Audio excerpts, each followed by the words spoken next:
আল্লাহ আমার প্রভু, আমার নাহি নাহি ভয়, আমার নবী মুহাম্মদ। আসসালামু আলাইকুম ওয়া রাহমাতুল্লাহি ওয়া বারাকাতুহু। আলহামদুলিল্লাহি রাব্বিল আলামিন ওয়াসসালাতু ওয়াসসালামু আলা সাইয়্যিদিল আমবিয়াই ওয়াল মুরসালিন ওয়া আলা আলিহি ওয়া আসহাবিহি আজমাইন। আউযু বিল্লাহি মিনাশ শাইতানির রাজীম। বিসমিল্লাহির রাহমানির রহিম। শাহরু রমাদানাল্লাযী উনজিলা ফীহিল কুরআন হুদাল লিন-নাস ওয়া বায়্যিনাতিম মিনাল হুদা ওয়াল ফুরকান। সাদাকাল্লাহুল মাওলানাল আযীম ওয়া সাদাকা রাসূলুহুন নবিয়ুল হাবিবুল কারীম। স্বাগত জানাচ্ছি মাহে রমজান শীর্ষক হেরার পথে ইসলামী অনুষ্ঠানে। পুরো অনুষ্ঠান জুড়ে সাথে আছি আমি ডক্টর মোহাম্মদ আব্দুল মাবুদ। প্রিয় দর্শক, শ্রোতা ভাই ও বোনেরা, দূরে কাছে বিশ্বজুড়ে যে যেখান থেকে এই মুহূর্তে বসে আপনাদের প্রিয় এই ইসলামী অনুষ্ঠানটি দেখছেন, সকলকে প্রাণবন্ত অনিমেষ শুভেচ্ছা ও মোবারকবাদ জানাচ্ছি। আশা করছি ভালো আছেন, সুস্থ আছেন, নিরাপদে আছেন। প্রিয় দর্শক, আজকের আলোচনার আলোচ্য বিষয় হচ্ছে পবিত্র মাহে রমজানে কোরআন তিলাওয়াতের বৈশিষ্ট্য। এই বিষয়ের উপর আলোচনা করবার জন্য স্টুডিওতে আমন্ত্রিত অতিথি হয়ে উপস্থিত হয়েছেন প্রথিতযশা ইসলামী চিন্তাবিদ, ইসলামী ব্যক্তিত্ব, প্রখ্যাত আলেম দ্বীন, চট্টগ্রাম জামিয়া আহমদিয়া সুন্নিয়া কামিল মাদ্রাসার সম্মানিত মুহাদ্দিস জনাব মোহাম্মদ আবুল হাসানাত। আসসালামু আলাইকুম রহমতুল্লাহ। ওয়ালাইকুম আসসালাম ওয়া রাহমাতুল্লাহি ওয়া বারাকাতুহু। মুহতারাম, আপনাকে আমাদের স্টুডিওতে স্বাগত জানাচ্ছি। ধন্যবাদ আপনাকে। মহান আল্লাহ রাব্বুল আলামিন, আমিও শুকরিয়া আদায় করছি এই মহিমান্বিত মাসে আমাকে এই কোরআনে কারীমের বিষয়ের উপরে আলোচনা করার আপনি আমাকে সুযোগ করে দিয়েছেন। আপনারও শুকরিয়া আদায় করছি। দর্শক মণ্ডলীদের শুকরিয়া আদায় করছি যে ওনারা একটা পবিত্র মাসে পবিত্র অনুষ্ঠান দেখছেন, সেজন্য তাদেরকেও আমি মোবারকবাদ জানাই। ধন্যবাদ মৌলানা মোহাম্মদ আবুল হাসানাত আল কাদেরী সাহেব। আমি যেটি শুরুতে বলেছিলাম যে শাহরু রমাদানাল্লাযী উনজিলা ফীহিল কুরআন। এই রমজান মাস এমন একটি মাস, যেই মাসের বিষয়ে স্বয়ং আল্লাহ তাআলা এই আয়াতের মধ্যে বলেছেন শাহরু রমাদান, রমজান মাস। মাস হচ্ছে ১২টি, সেই ১২টি মাসের মধ্যে এমন একটি মাস যেই মাসের বিষয়ে আল্লাহ তাআলা স্বয়ং পবিত্র এই গ্রন্থটিতে বলেছেন। এইখানে কোরআন নাজিলের মাস, রমজানুল মোবারক মাস। এবং আজকে আমাদের যে আলোচ্য বিষয় আছে, সেই আলোচ্য বিষয়ের উপর আপনার আলোচনার শুরুর প্রাক্কালে আপনি একটু পবিত্র গ্রন্থটি নাজিলের বিষয়ে আমাকে একটু বলুন। পবিত্র কালামে কাদিমের সূচনাতেই আপনি ভূমিকা উপস্থাপনার সময় আপনি ইরশাদ করেছেন সূরা বাকারা শরীফের ১৮৫ নং আয়াত। সেটা হলো বিসমিল্লাহির রহমানির রহিম। শাহরু রমাদানাল্লাযী উনজিলা ফীহিল কুরআনু হুদাল লিন-নাস ওয়া বায়্যিনাতিম মিনাল হুদা ওয়াল ফুরকান। ফামান শাহিদা মিনকুমুশ শাহরা ফালিয়াসুম। এই আয়াতের মধ্যে কোরআনে কারিমে শাহরু রমাদানাল্লাযী উনজিলা শব্দ ব্যবহার হয়েছে। তো কোরআন নাজিল হয়েছে দুভাবে।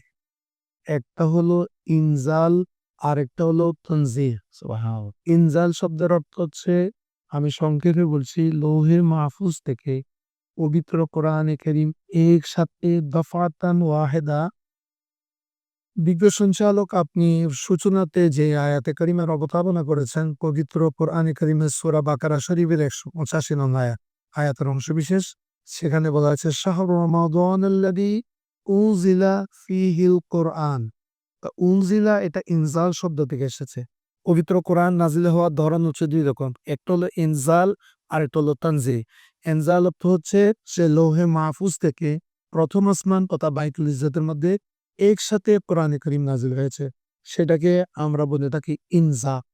আরেকটা হচ্ছে বাইতুল ইজ্জত থেকে রাসূল করিম সাল্লাল্লাহু আলাইহি সাল্লামের নবুয়তের হায়াতে পাকে নবুয়তের প্রকাশের পর থেকে দীর্ঘ ৩৩ বছর প্রয়োজন সাপেক্ষে যে আস্তে আস্তে কোরআনে কারীম নজমান নাজিল হয়েছে, সেটাকে বলে তানজিল। অর্থাৎ ধীরে ধীরে ধীরে ধীরে আস্তে অথবা বিভিন্ন প্রেক্ষাপটে যেটা নাজিল হয়েছে সেটা হলো তানজিল।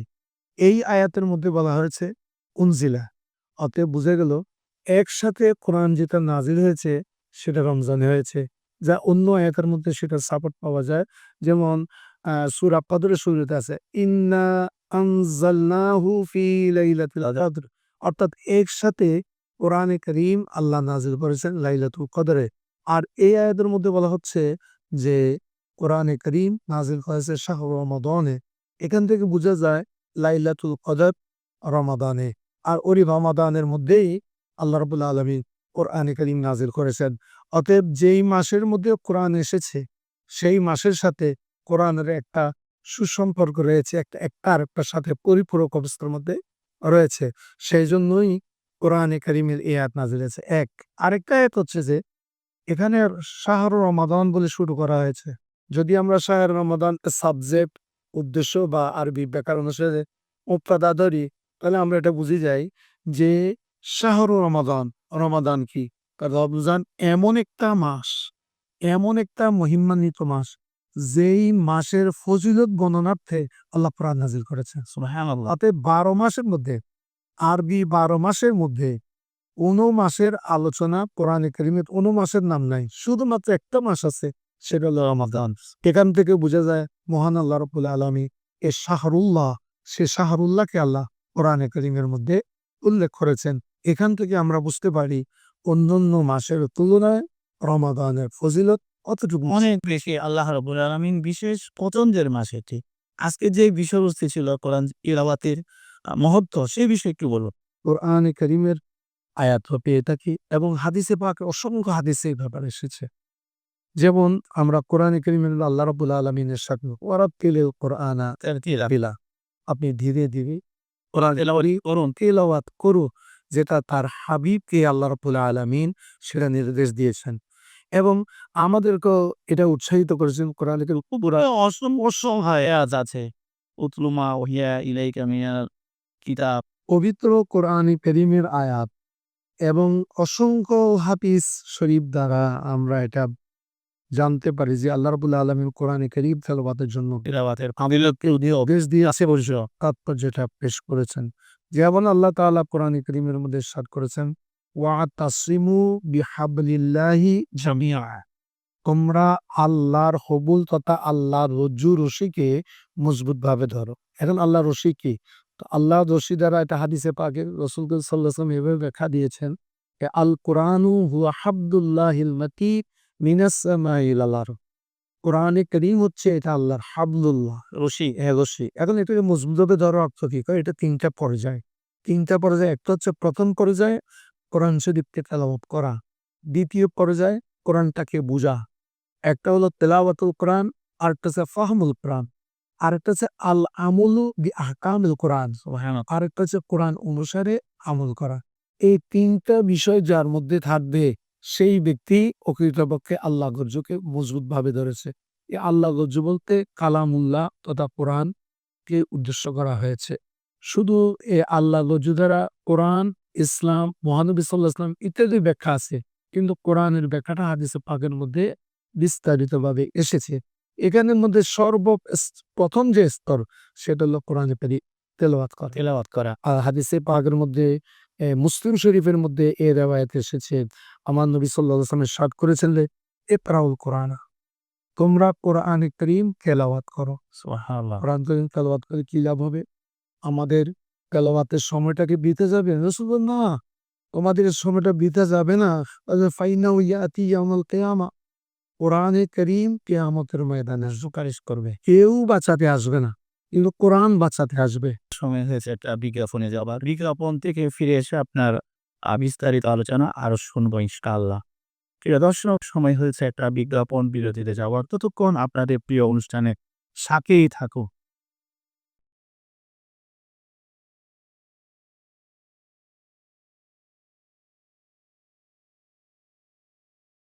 বিজ্ঞাপন বিরতির পর আবারও ফিরে আসলাম আপনাদের প্রিয় ইসলামী অনুষ্ঠান হেরাপথে।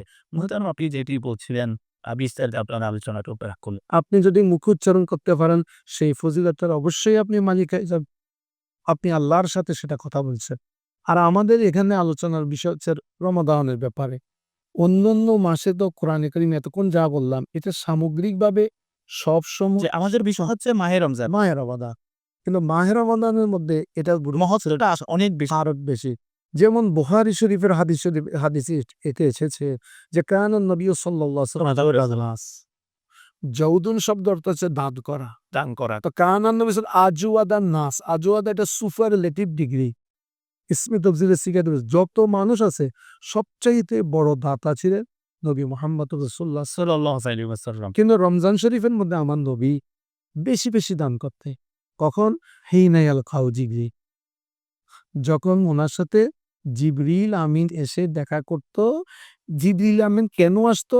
ফায়ুদারিসুহুল কোরআন, জিবরিল ওনার সাথে কোরআন মুদারাসা করত।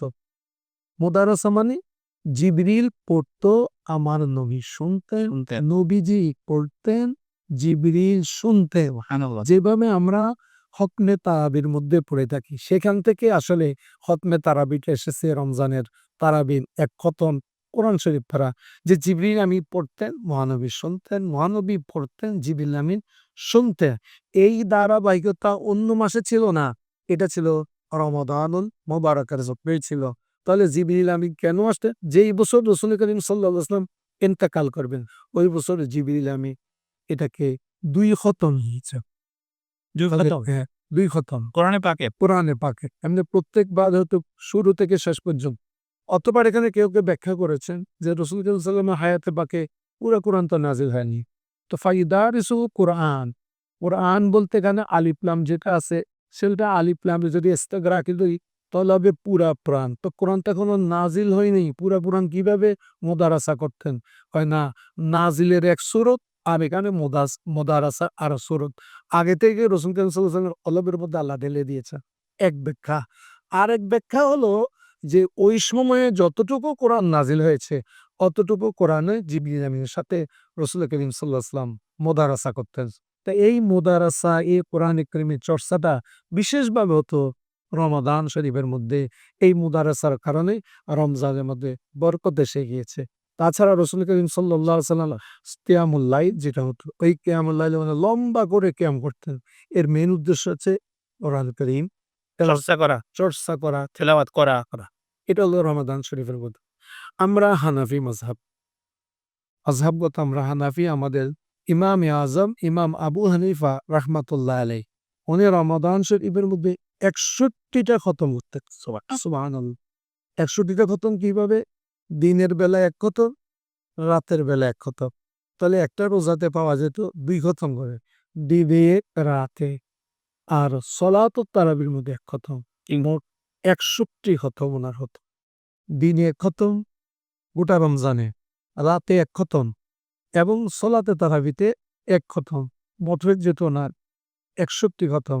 এটা ছিল অনুরূপভাবে রেওয়ায়েত এসেছে ইমাম শাফিঈরও একই ধরনের আমল ছিল। আমল। হযরত কাতাদা রাদিয়াল্লাহু তাআলা যিনি একাধারে মুহাদ্দিস, যিনি একাধারে ফকিহ, যিনি একাধারে হচ্ছেন মুফাসসির, সেই ইমাম কাতাদা রমজান শরীফ আসলে অন্য নফল নামাজ উনি তেমন করতেন না। ফরজিয়ত আদায় করে নফলের ছেড়ে ইউদাল্লিসুল কোরআনা অথবা ইয়াদরুসুল কোরআন, উনি কোরআন পাঠ করতে এবং কোরআনটাকে মানুষদেরকে শিক্ষা দিতে এলোমেলো শরীফের মধ্যে। কেননা রাসূল করিম সাল্লাল্লাহু আলাইহি ওয়াসাল্লাম হাদিসে অন্য জায়গার মধ্যে বলেছেন, খায়রুকুম, তোমাদের মধ্যে সবচাইতে বেস্ট, সবচাইতে উত্তম ওই ব্যক্তি, অধিক ব্যক্তি, যে ব্যক্তি বেশি নামাজ পড়েছে এটা বলেন এখানে। খায়রুকুম ওই ব্যক্তি মা তাআল্লামাল কোরআন ওয়া আল্লামা, যার মধ্যে ২ টা গুণ আছে, ২ টা কোয়ালিটি। একটা হলো নিজে কোরআন শিখেছে, আরেকজনকে কোরআন শিখিয়েছে। দিয়েছে। তা আজকে আমাদের মূল উদ্দেশ্য কি? এখানে আমরা পরস্পরের মধ্যে মুদারাসা করছি, মানুষ আমাদের থেকে শিখছে। এটা হচ্ছে সবচাইতে উত্তম আমল। এটা অন্য জায়গার মধ্যে আছে আফদালুল ইবাদাতি তিলাওয়াতিল কোরআন। তো তেলাওয়াতুল কোরআন সবচেয়ে আফজল কেমনে? ফরজিয়ত আদায় করার পরে সবচেয়ে উত্তম হচ্ছে মহান আল্লাহর সাথে কথোপকথন করা, অর্থাৎ কোরআন শরীফের তেলাওয়াত। কোরআন শরীফের অপর নাম হলো কালামুল্লাহ। কালামুল। নৈতিক অবক্ষয় রোধে কোরআন তিলাওয়াতের গুরুত্ব এবং বৈশিষ্ট্য নিয়ে একটু বলুন আপনি। আপনি সুন্দর একটা কথা বলছেন। বিশেষ করে আমি একটা জিনিস বলি, এখন আমরা দোকানে পাটে রমজান শরীফে আপনি সলাতে তারাবি পড়তে যান। বিশেষ করে আমাদের যুবক ছেলেরা, বালক ছেলেরা, উঠতি বয়সের ছেলেরা সকলের হাতে কিন্তু নয় ভাই। তারা এখন মোবাইল দেখে, মোবাইলের মধ্যে ফেসবুক ইত্যাদি ইত্যাদি ইউজ করছে। সেই ক্ষেত্রে ওরা কেন এই সময়টা এখানে কেন আনছে? তারা কোরআনে কারিমটা ছেড়ে দিয়েছে। কোরআন চাইলে ওখানেও তো তেলাওয়াত হ্যাঁ, করতে পারে মোবাইলের মধ্যেও। মোবাইলের মধ্যে অনেকে তেলাওয়াতটা করলেও এটা আসলে তার সম্মান হয় না। ওটা সম্মান হয় না। তাজিম, ভক্তি যেটা থাকা দরকার এটা আসে না। অনেকটা সময় কি আমাদের ছিল না যখন আমরা যোহরের নামাজ, আসরের নামাজের পরে আমরা দেখতাম আমাদের যুবক শ্রেণীগুলো কোরআন শরীফের খতম কে কয়টা করবে একটা প্রতিযোগিতা ছিল। প্রতিযোগিতা ছিল। এখন কিন্তু মসজিদে সেই জিনিসটা দেখা যায় না। কেন দেখা যায় না? এদের কিন্তু অধিকাংশ এই যে আমাদের আধুনিকতা এসে গেল, আমাদের মিডিয়া প্রযুক্তি থেকে ছেলেরা এদিক থেকে দূরে সরে গেল। সেখান থেকে তাদেরকে যোগ্যস্থানে আনার জন্য তাদের হৃদয়ের মধ্যে কোরআনের মহাব্বতটা ঢেলে দিতে হবে। কোরআনের যে শাফাআত রয়েছে, হাশরের ময়দানের শাফাআত এই বিষয়ে একটু বলো। কারণ হাশর ময়দান মানুষ নফসি, নফসি বলবে। খুব কষ্টকর একটা জায়গা, ভয়াবহ একটা জায়গা। আমাদের জীবনে ২ টি ভয়াবহ অন্ধকার আসবে। একটা হলো কবরে, আরেকটা হলো হাশরের ময়দানে। সেই হাশরের ময়দানে কোরআন শাফাআত যে করবে, এই বিষয়ে আপনি একটু বলুন। ধন্যবাদ। ১ম কথা হচ্ছে আপনি একটা চমৎকার প্রশ্নের অবতারণা করেছেন যে বর্তমানে আমরা অনেকে বলতে শুনি, "যার, যার আমল তার, তার কবরে।" হ্যাঁ ভাই, এটা ঠিক আছে আপনার কিনছি। কিন্তু আমরা উম্মতে মুহাম্মদী। সাল্লাল্লাহু আলাইহি আমাদের জন্য আলাদা একটা ফেসিলিটি আছে। কারণ আমরা মহান নবীর উম্মাহ।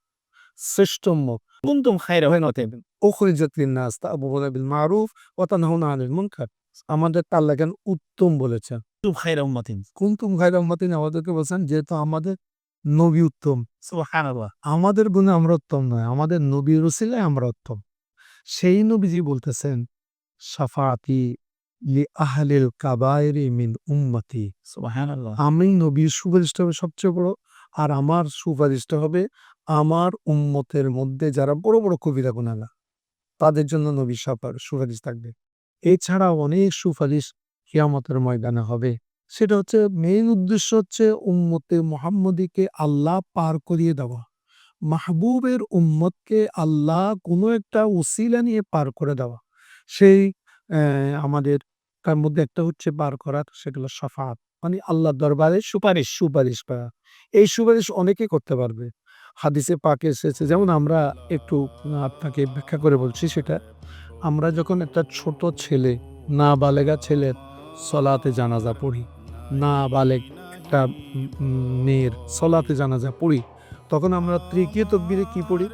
আল্লাহুম্মা জাআলহু লানা ফারতাম ওয়াজআলহু লানা আজরান ওয়া যুখরা ওয়াজআলহু লানা শাফিআও ওয়া মুশাফফা। তো ওয়াজআলহু তৃতীয় নম্বর ব্যাখ্যাটা করেছি। ওয়াজআলহু লানা এই ছোট্ট ছেলেটাকে আমাদের জন্য করুন শাফিয়ান সুপারিশকারী। কেমন সুপারিশকারী?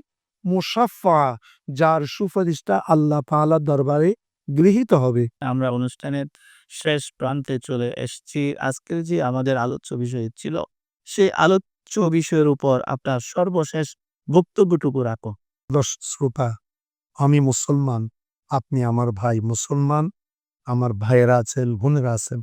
আমাদের এই প্রয়াস, ফেরার পথের এই প্রয়াসটা তখনই সার্থক হবে যদি আমাদের এই বক্তব্য থেকে আমরা যদি কোরআনে কারিমের তেলাওয়াত এর প্রতি ব্রতী হই, কোরআন যদি আমরা বুঝি, কোরআন অনুসারে যদি আমরা চলি, আমাদের জীবনের মধ্যে যদি আমরা কোরআনটাকে পরিগ্রহ করতে পারি তাহলে আমরা হব সার্থক। হ্যাঁ, ডক্টর আল্লামা ইকবাল চমৎকার বলেছেন, "ও জমানা মে মুআজ্জাজ থে মুসলমান হোকর, আজ হাম খা রে হো তারকে কুরআন হোকর।" সেই জমানার মধ্যে একটা সাহাবায়ে কেরামের জমানার মধ্যে সকল সাহাবীরা তারা সম্মানিত হয়েছে। গোটা পৃথিবীর মানুষ এসে, পৃথিবীর বিদর্মীরা এসে হাঁটু গেড়ে হযরত ওমর বিন খাত্তাবকে কর দিয়ে যেত। তারা প্রত্যেকের মুসলমান ছিল, কোরআন অনুসারে জীবন সাজিয়েছে। আজকে আমরা লাঞ্ছিত, আমরা ঘৃণিত, তারেকে কোরআন, আমরা কোরআন থেকে দূরে আছি। অতএব আমরা যদি কোরআন থেকে দূরে সরে যাই, আমরা অবশ্যই নির্যাতিত হব। আর যদি কোরআনকে আমরা আঁকড়ে ধরি, পৃথিবীর কোন শক্তি নাই আমাদেরকে দমিয়ে রাখে। এবং হাশরের ময়দানে না যায় হবে। ধন্যবাদ মৌলানা আবুল হাসনাত আল কাদরি। আপনাকে আবারও ধন্যবাদ ও মোবারকবাদ জানাচ্ছি। আপনি চমৎকার আলোচনা করেছেন। প্রিয় দর্শক, আমরা চমৎকার আলোচনা শুনেছি। পবিত্র কোরআন এবং তিলাওয়াত অসাধারণ আমরা আলোচনা শুনেছি, আসুন আমরা এই মহিমান্বিত বরকতময় মাস থেকে আমরা আমাদের এই আলোচনাটুকু যদি আমাদের জীবনে ধারণ এবং বহন করতে পারি, তাতে আমাদের মঙ্গল হবে। ইহজীবনে মঙ্গল, পরজীবনে মঙ্গল। প্রিয় দর্শক, এতক্ষণ পর্যন্ত যারা আমাদের সাথে ছিলেন, আমাদের অনুষ্ঠান দেখেছিলেন, সকলকে আবারও প্রীতিপূর্ণ অনিমেষ শুভেচ্ছা জানিয়ে বিদায় নিচ্ছি এবং আগামী পর্ব দেখার আমন্ত্রণ জানাচ্ছি। সবাই ভালো থাকুন, সুস্থ থাকুন, নিরাপদে থাকুন। আসসালামু আলাইকুম ওয়া রাহমাতুল্লাহি ওয়া বারাকাতুহু।